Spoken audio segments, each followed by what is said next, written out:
I never thought my own family would fire me on a Tuesday morning just to hire my sister. But sitting in that sterile conference room, watching my father's cold eyes as he delivered the news, I realized I'd been naive about a lot of things. "We're replacing you with Patricia," he said, not even bothering to look up from his paperwork. "Clean out your desk by tonight." What they didn't know was that I owned the building they were sitting in, and tomorrow morning they'd find out just how much power they'd handed to the wrong person. For 12 years, I'd been the invisible backbone of Martinez Family Construction. While my parents took credit for the success, I was the one working 16-hour days, managing crews, and somehow keeping everything running when Dad's temper drove away another project manager. I told myself it was temporary, that family businesses required sacrifice, that my parents were just overwhelmed and needed my help. The psychology of family loyalty is insidious that way. We're conditioned from childhood to believe that blood trumps boundaries, that questioning family motives makes us selfish or ungrateful. But here's what I learned about toxic family dynamics. They operate exactly like abusive relationships, except society expects you to endure them forever. My parents had perfected the art of love bombing, showering me with praise and promises whenever I questioned my role, then immediately returning to their pattern of exploitation. "Jennifer, you're so capable," Mom would say when I worked through another weekend. "We couldn't do this without you." Those words felt like validation until I realized they were just another tool to keep me compliant. The warning signs were always there. I just chose to interpret them as temporary stress rather than deliberate manipulation. Dad never put me on the official payroll, despite my management responsibilities. When clients praised my work, he'd redirect the credit to himself or the family team. I was handling million-dollar projects but getting paid like an administrative assistant. Every time I brought up compensation or official recognition, the conversation would shift to family loyalty and how hurt they were that I'd reduce our relationship to money. What kept me trapped wasn't love. It was the sunk cost fallacy wrapped in family guilt. I'd already invested 12 years of my life into this company. My parents had sacrificed to start it. They reminded me constantly, how could I abandon them now when they needed me most? This is exactly how narcissistic family systems operate. They create a debt you can never repay, while simultaneously ensuring you never receive fair compensation for your contributions. The real turning point came 6 months before they fired me. I'd been quietly investing 80% of my salary into real estate, using an LLC structure that kept my name off public records. While my family saw me as their reliable workhorse, I was systematically building a property portfolio that would eventually include the very building housing their precious company. I wasn't trying to be devious, I was trying to be smart. Something deep down told me that relying entirely on family for financial security was dangerous. During that period, I started noticing conversations that stopped when I entered rooms. Patricia, who'd been working in marketing for a tech company in California, was suddenly visiting more often.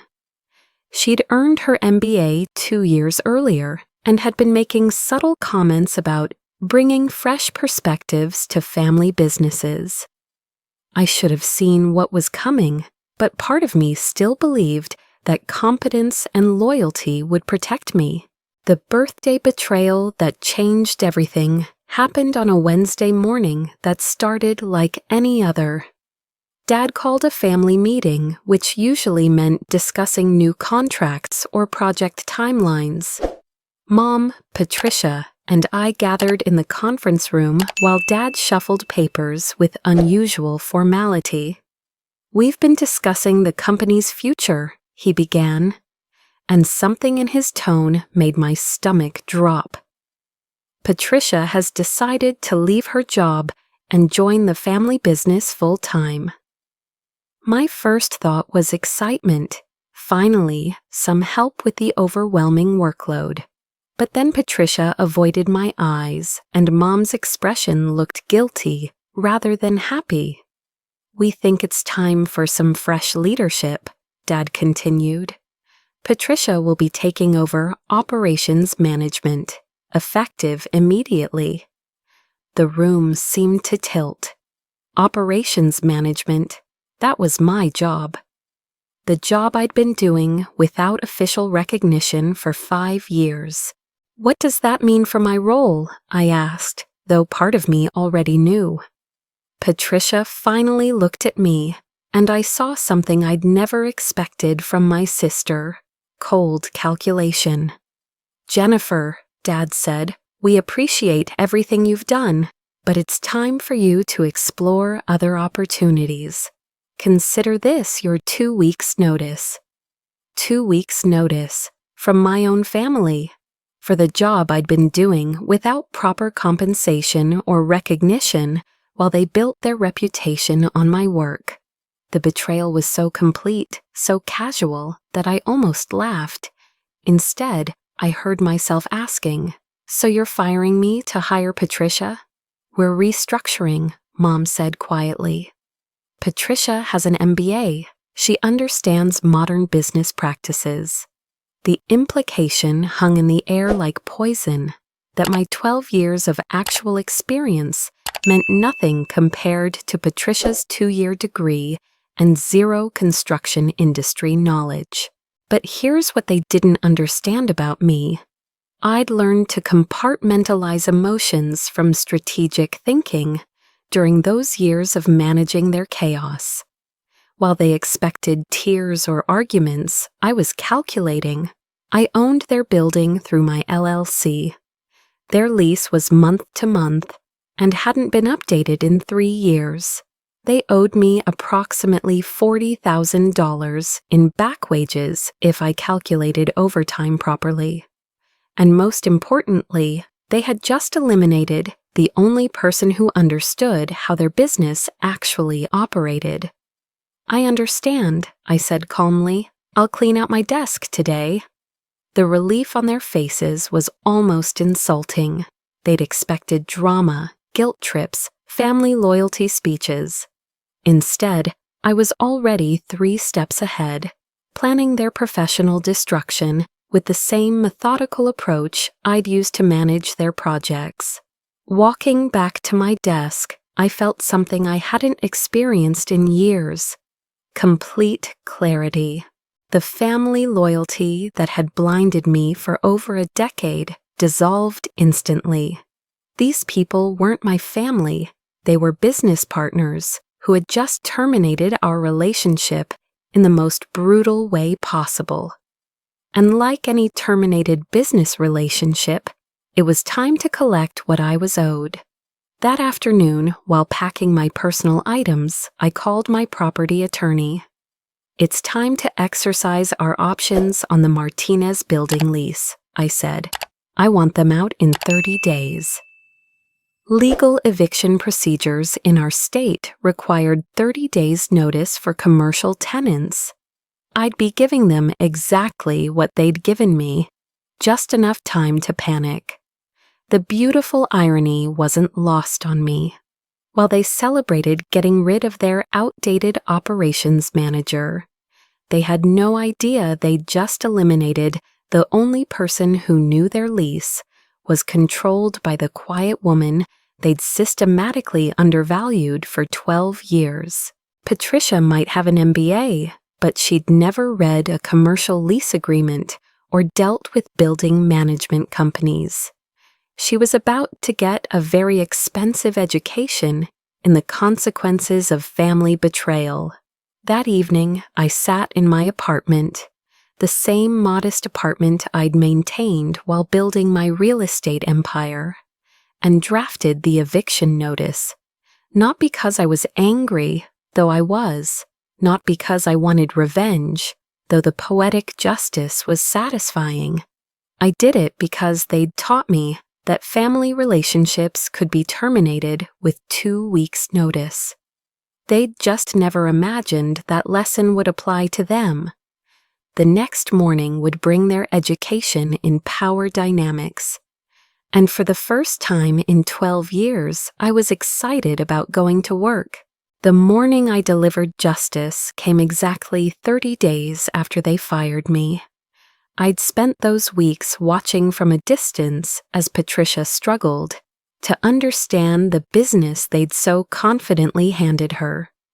Client complaints were mounting, 2 major projects had fallen behind schedule, and Dad's famous temper was now directed at his golden child instead of me.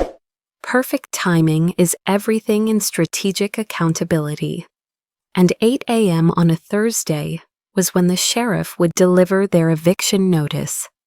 I positioned myself across the street at the coffee shop, laptop open like I was working, watching the building I secretly owned. At exactly 8 o'clock, Sheriff Martinez, no relation despite the name, walked up to the front entrance with official documents. Through the large windows, I could see Dad at his desk, Patricia fumbling with paperwork she didn't understand, and Mom trying to manage 3 ringing phones simultaneously. They'd fired the only person who knew how everything worked, and it showed. The sheriff knocked. Dad looked annoyed, probably thinking it was another vendor they'd forgotten to pay since I left. When he opened the door and saw the uniform, his expression shifted from irritation to confusion. I couldn't hear the conversation, but I didn't need to. The moment Dad's face went pale, I knew he was reading the words that would change everything. Notice to quit. You have 72 hours to vacate the premises. Patricia appeared at Dad's shoulder, her MBA apparently not covering what to do when your family business gets evicted. She was frantically pointing at papers, probably trying to find lease information she'd never bothered to learn about. Mom had stopped answering phones entirely and was staring at the document like it might transform into something less catastrophic if she looked hard enough. But the best part, the moment that made 12 years of unpaid overtime worth it, was watching Dad's reaction when he read the property management company name on the letterhead, Martinez Holdings LLC, his own daughter's initials, though he'd never made the connection. I'd registered the company using my full name, Jennifer Elena Martinez, but the abbreviated signature looked like any other property management firm. Within an hour, my phone rang, Dad's number.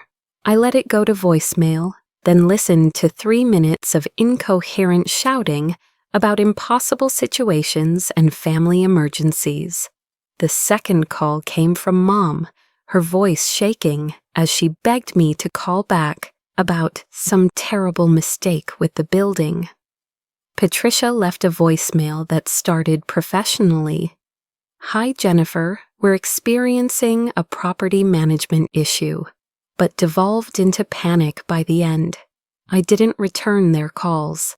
Instead, I forwarded their voicemails to my attorney as documentation of their distress. When family members terminate your employment, they forfeit the right to emergency family support. They'd taught me that relationships could be purely transactional, and I was an excellent student. The beauty of legal eviction procedures is their absolute finality. Unlike family drama, which can drag on for decades, legal processes have clear timelines and consequences. They had 72 hours to remove their belongings and find new office space. No negotiations, no family meetings, no emotional manipulation, just the cold efficiency of contracts and deadlines. By afternoon, word had spread through the local business community. Martinez Family Construction, the company that prided itself on reliability and professional service, was being evicted from their offices. But here's what I hadn't anticipated. The community response was overwhelmingly supportive of me, not them. Sarah Chen, who ran the office supply store next door, called me directly. "Jennifer, I heard what happened. That family never deserved you." Then came calls from contractors who'd worked with our company, clients who'd specifically requested me on their projects, and even competitors who'd tried to recruit me over the years. The story wasn't family business gets evicted. It was competent woman finally holds family accountable for years of exploitation. Maria Santos, a project manager at our biggest competitor, sent a text that perfectly captured the community sentiment. "Girl, I've been watching them take credit for your work for years. This is overdue accountability, not revenge." The validation was overwhelming. For 12 years, I'd wondered if I was imagining the unfairness, if my resentment was unjustified. Now I realized that everyone had seen it except me. The third day brought Dad to my apartment. I watched through the peephole as he stood in my hallway, looking older than I'd ever seen him. When I didn't answer, he called my phone while standing outside my door. "Jennifer, please, we're family. We can work this out." The desperation in his voice might have moved me a month earlier. Now it just sounded like someone who'd finally realized the cost of taking people for granted. Mom tried a different approach, sending a handwritten letter explaining how hurt and confused they were by my vindictive behavior. She detailed all their sacrifices in starting the business, their pride in building something to pass down to their children, their shock that I would destroy the family legacy over a misunderstanding. Reading it, I felt the same detachment I'd experienced reviewing a particularly ridiculous client complaint. Every sentence confirmed that they still didn't understand what they'd done wrong. Patricia's response was the most honest of the three. She called on Friday morning, her voice hollow with exhaustion. "I know you're angry," she said. "I know this is about more than just the firing. I should have said something, should have refused to take your job. But Mom and Dad made it sound like you wanted to leave, like you were ready for something new." For the first time in the whole situation, someone was acknowledging reality instead of spinning it. But acknowledgement without accountability is just more manipulation. "Patricia," I said, "you have an MBA in business management. Did it teach you to research a company's operational structure before joining?" Silence. "Did you review employee compensation records, project histories, or client relationships?" More silence. "You didn't take my job by accident. You took it because it was easier than building your own career." That weekend, they moved their remaining equipment and files to a storage unit. The elegant office space that had impressed clients for years was empty by Sunday afternoon. I drove by that evening, looking up at the dark windows where I'd spent 12 years building someone else's dream. But instead of sadness, I felt liberation. The building was mine now, and I already had a new tenant lined up. A young architectural firm run by two women who'd promised to value experience over family connections. Monday morning brought my favorite kind of justice, natural consequences unfolding exactly as predicted. Without me managing their projects, Martinez Family Construction couldn't deliver on their existing contracts. 3 clients canceled within the first week, demanding refunds for work that wouldn't be completed on time. 2 more threatened lawsuits for projects that had fallen behind schedule since Patricia took over operations. Dad tried to hire emergency project managers, but competent professionals don't work for companies in crisis without premium compensation. The money they'd saved by firing me was now being spent at triple rate for temporary help that didn't understand their systems or client relationships. Patricia, meanwhile, was discovering that an MBA in marketing doesn't translate to managing construction crews or maintaining vendor relationships. The most satisfying part was watching their attempts to blame external factors. In meetings with remaining clients, they blamed the eviction on unscrupulous property developers and their operational problems on temporary staffing challenges. But the business community is small, and word travels fast. Everyone knew Jennifer Martinez had been their operational backbone, and everyone could see the company falling apart without her. Within 6 weeks, Martinez Family Construction was operating out of Dad's garage, their client base reduced by 60%, and their reputation in shambles. The family that had fired me for lacking an MBA was now begging MBA holders to save their sinking company. The irony was so perfect it felt scripted. But this story isn't really about their downfall. It's about my transformation. While they struggled with the consequences of their choices, I was building something better. The architectural firm renting my building became my first client in a new venture. Property management and business consulting for small professional firms. My years of managing Dad's chaos had given me expertise in systems optimization that MBA programs don't teach. The validation I'd been seeking from family for 12 years came instead from clients who valued my experience and paid me properly for it. Within 3 months, I was earning more from my consulting work than I'd ever made at the family business, and I was working with people who respected boundaries and professional relationships. The final boundary I needed to establish was emotional. Dad's attempts at reconciliation became more desperate as their business continued failing.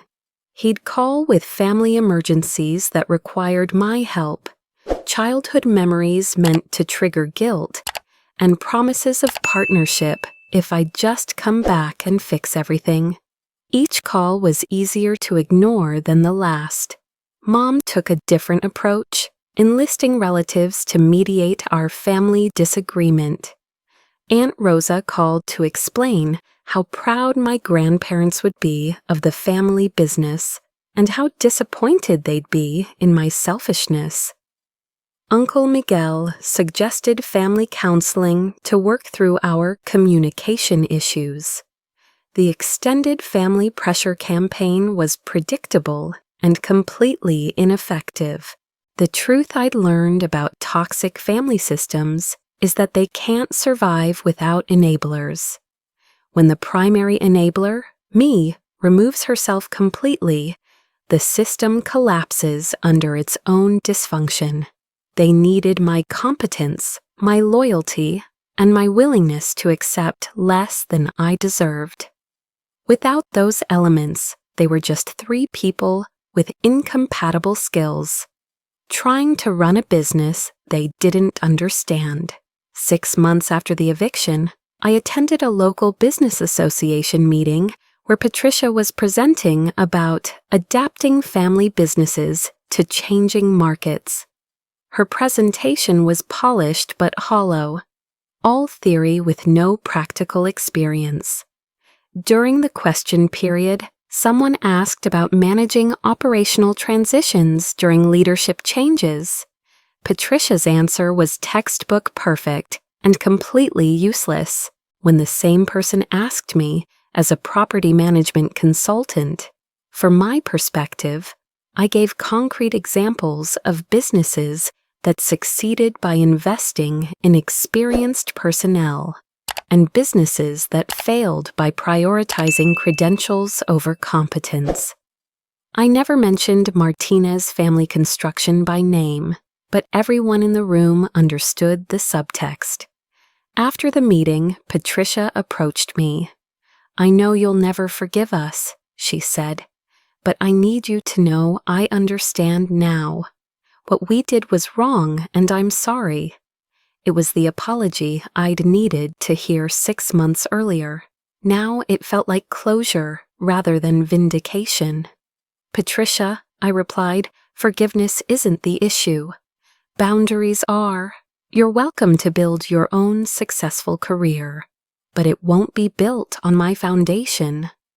She nodded and walked away, and I realized I felt no anger, no sadness, just the quiet satisfaction of a boundary clearly established and maintained.